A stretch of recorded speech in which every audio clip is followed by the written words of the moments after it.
Welcome back to the Real Board Loft. I'm Trip Foreman, and we're going to be talking about the Stretch Super Buzz.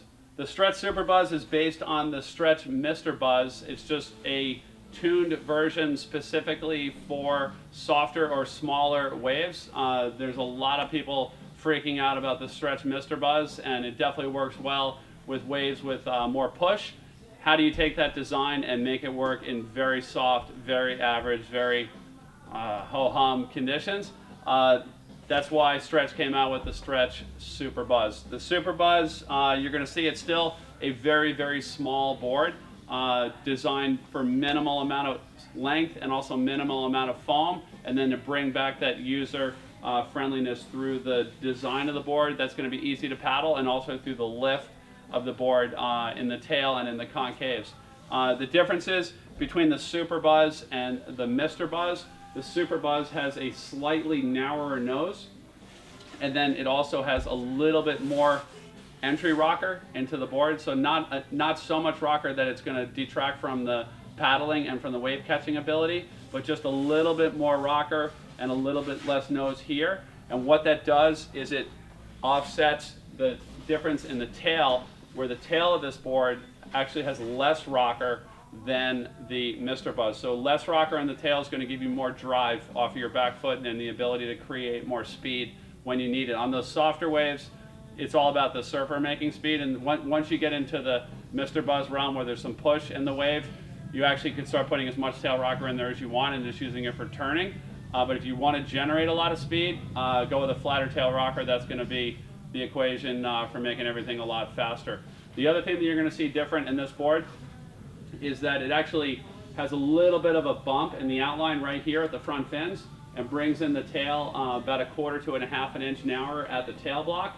Does two things. One, it allows you to flat turn the board, so in softer conditions where you're not able to do full rail turns, you can roll off of this bend in the outline right here and flat turn the board to generate speed. The other thing that it does with this narrower tail block is it allows you to run it as a tri-fin. So the tri-fin option is only available on the Super Buzz. Mr. Buzz with the big wide tail, you can't effectively run a tri-fin in that board. As much as you'd like to for the option, it just won't work. We've ridden this board with a bunch of different quad setups and a tri setup. The tri setup does slow the board down a bit and keep it back in the pocket.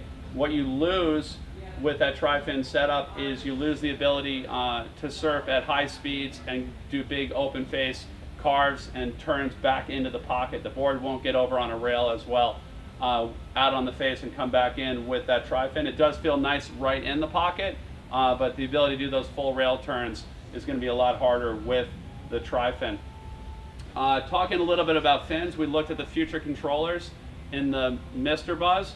Now we've got the Super Buzz, another set of fins that's working well in both of the boards, both of the Buzz boards, is an equal sized quad set, and you get that by running quad fronts with 2 tri rears, because typically quads have a bigger front fin and a smaller trailing fin. What this setup here is, it's a set of Josh Molkoy tri or quad fronts right here, and then 2 Josh Molkoy tri rears. And what that does again is it creates an equal sized 4-fin quad set, gives you enough fin area to support the tail area, give you adequate drive in the board, but it also loosens up the board a bit. This type of fin setup is going to be a little bit looser than the future controllers. Not as much drive as the controllers, but a little bit looser. So try both out, see what you like to do, and but definitely a recommended fin set. What you don't want to do on these boards is underfin them, and that's for the Mr. Buzz or the Super Buzz. So definitely don't get the board and just put whatever quad fin set you have at home. Chances are it's going to be way too small and you're not going to be happy with the performance. Wide tails need big fins. So put the right fins in there, you'll have a great time on it. Why get this board? I'll tell you, surfing a board this small, this is my own board. I'm 6'2", 210 pounds, and it's a 5'7" by 20.5 by 2 3/4. Surfing a board this small in average surf is a freaking blast. Like, you're able to surf a lot faster and do turns that you can't do on your other boards. And it's by far the smallest board in my quiver, and when I get a chance to surf it, which is pretty much anytime there's any kind of wave at all, it definitely just puts a smile on your face. It's a lot of fun. So check it out, the Stretch Super Buzz.